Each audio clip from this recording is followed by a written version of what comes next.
you have a mechanism of taking a completed algorithm and then basically recycling that for another patient? Does it require a similar amount of learning to get to that point? Or given the fact that there are certain commonalities in either patient characteristics or providers, okay, that it's going to learn faster than the first time around? That's the first question. So that's a very good question. So we are not just a learning system. We are a combination of rules-based, which is based on the disease itself and general characteristics of the population. So we're functional in day one, but we're functional purely through clinical knowledge. And then we refine the process by learning. And how fast the learning really happens depends on how often you exacerbate. But you're right, learning someone's sort of loss of control pattern can take a long time, but we're still going to apply clinical knowledge about what a general loss of control looks like until we can further refine it with knowledge learned specifically about you. Okay, the second part of this is, that's the analysis part, okay? Then there is the treatment part, which basically, I assume, kind of kicks off an inference engine. The question is, in the case where you have multiple conditions, many of the treatments which have interactions with each other, in some cases, some medications will be contraindicated for others, is how do you solve the problem of multiple rules that conflict? So we're not in the treatment business that would have us be practicing medicine. What we do is we just do the detection that there is an exacerbation happening. But the fact that whether there is medications are contraindicating, that's a facility that's there within electronic health record systems itself. So it would be essentially be the same algorithms that we would use to just know if there are interference there. We don't recommend medication, we just hand things off to the clinician to do the med adjustment. But things we are learning, for example, is, and I'm sure this is common knowledge to the medical world, it was new knowledge to me, I'm not a doctor, is how often COPD patients, when they are given prednisone, exacerbate on their hyperglycemia. The prevalence of that is shocking. To me, it was shocking the eye. And that's why Central Maine Medical Center has now decided that as soon as we detect a COPD exacerbation and we know that the prednisone has been prescribed, we're going to let the endocrinologist know, and the endocrinologist has decided to immediately adjust their insulin profile over the next few days to also not exacerbate on hyperglycemia. So we're seeing these patterns, but we don't do the therapy. We just let people know that this pattern exists, and in the past we've seen this impact people like Pauline. And then the therapy is up to the healthcare system. We're augmentative. We're not trying to replace anything. We're just giving that constant surveillance in the home. That's all. Right, but it adds to the connectivity, right? So what you said was, important. You've recognized that there's this link between prednisone and hyperglycemia. Thank you. And in the past, that stays in the silo.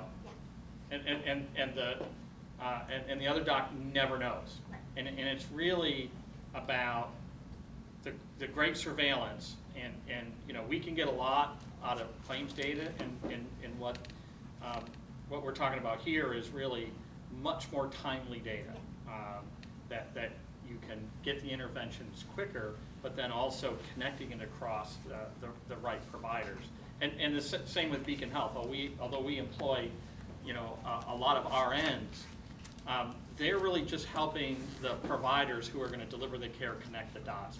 We don't deliver the care. We don't even have an MPI. We don't bill, but we connect back to the providers, and ultimately they have to do that work. Other questions? Going back to the ACO conversation started with, one thing I've seen a few times happening with some of the provider groups are going into commercial risk contracts is that the payers are sending back the claims, but only providing the paid amounts for in-network service. So if you're your panel, your population, gets service somewhere else, you may get the claim for what happened, but no dollar amounts tied, which is wreaking havoc, the ability to look at the costs and see how we're doing.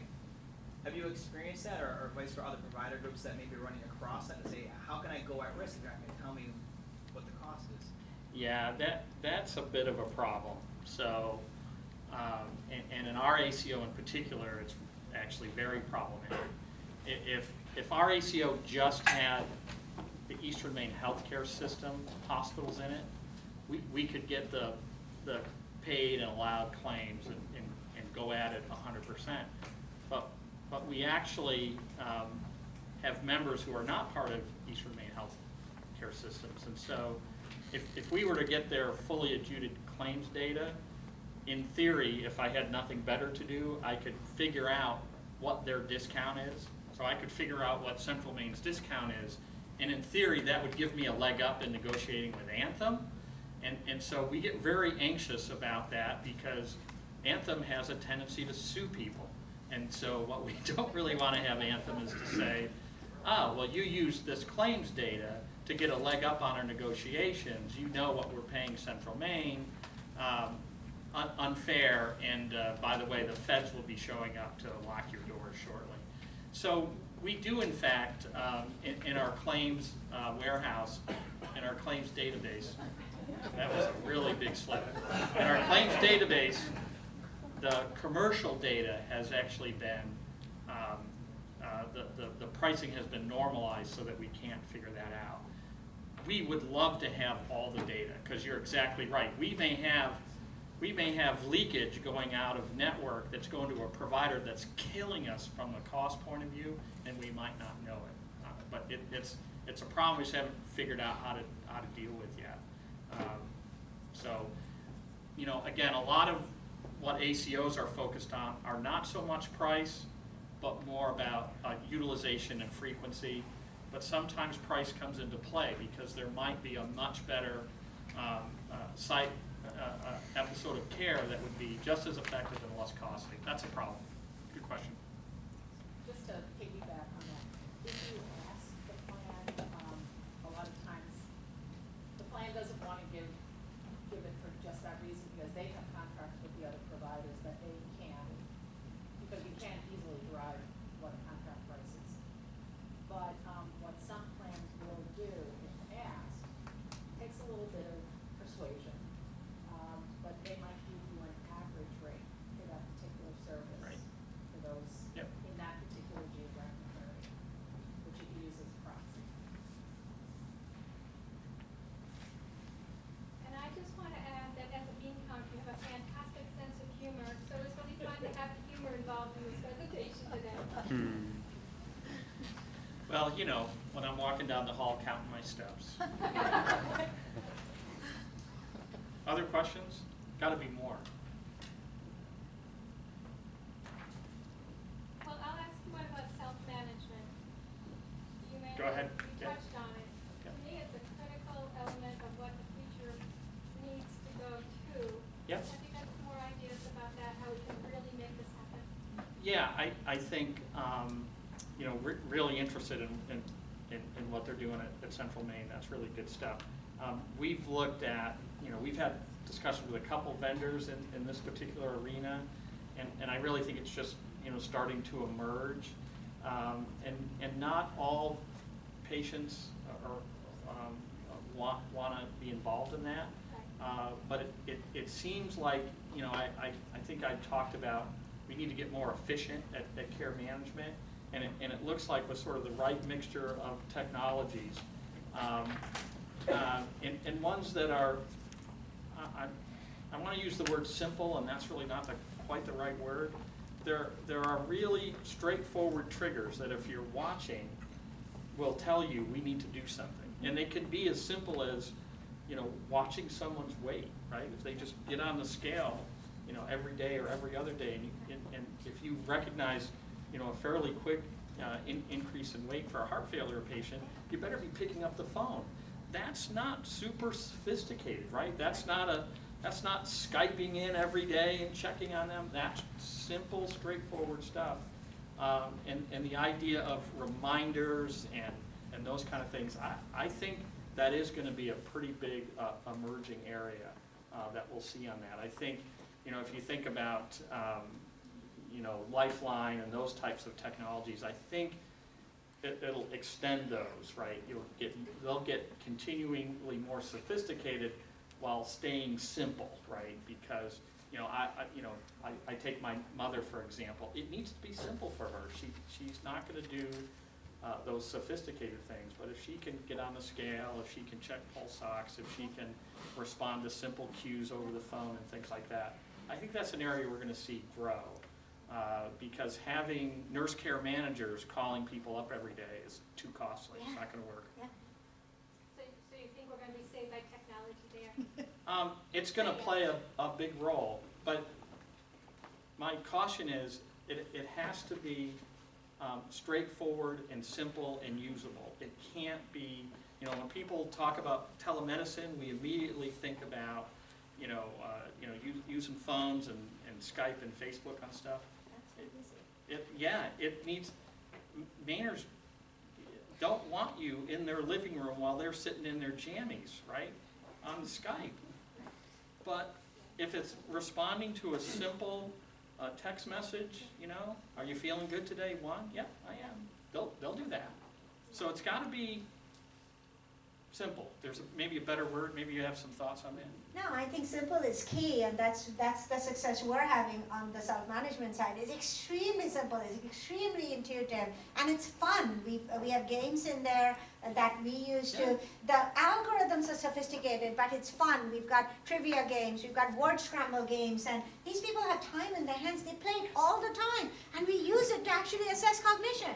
So one of the things, so the fluid retention problem, step on the scale, and then if the weight is gaining, we will ask them, how's the swelling on your feet? So ask that just-in-time question, and if the swelling on your feet is also worse and you're having a little tougher time fitting into your shoes, well, that's the second clue that perhaps you have fluid retention. So these simple, intelligent systems in the home that's just querying just in time and then interpreting all of this. So your mom doesn't have to worry, oh, my weight went up, oh, my swelling in the feet's going up, what does this mean, what do I do? Take all that away. Just look at yourself and tell this thing what's going on. So it's got to be simple, but the thinking behind it has to be sophisticated to not have false alarms. Right. I've got a bean counter ACO question. Fantastic. One of the things about ACOs, or any organization, is measurement of provider performance. Yeah, there's that. And one of the things that always comes up is when you're comparing providers is what is the validity of the amount of data that you have that this is within expected error or not. So since you have a biostatistician on your staff, do your metrics come out with error bars? A 95% confidence level of that provider A's performance is or is not within the expected error of provider B. We don't provide that confidence interval. Our approach to it is pretty simplistic.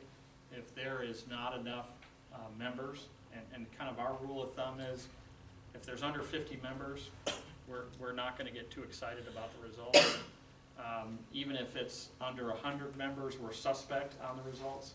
So we're looking for sort of a robust number, and just at this point just using really sort of simple, intuitive approach to it and saying we're not going to slice the numbers down so low that they're not meaningful. But we'll definitely head in that direction.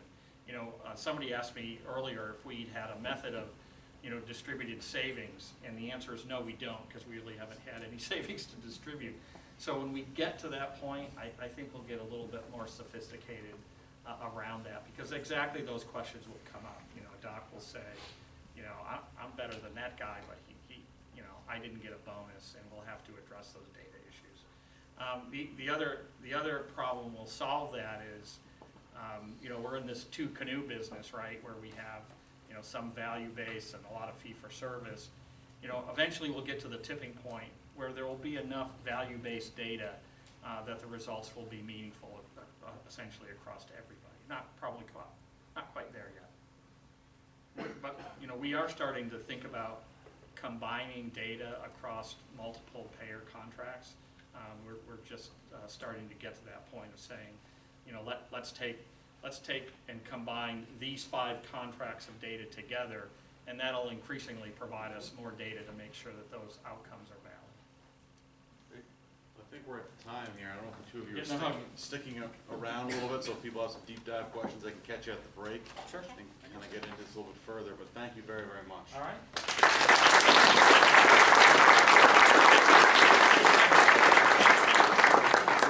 We've got 15 minutes to network again, refill the coffee, I think if it's still out there, and please visit our sponsors who are helping us put on such a good day today.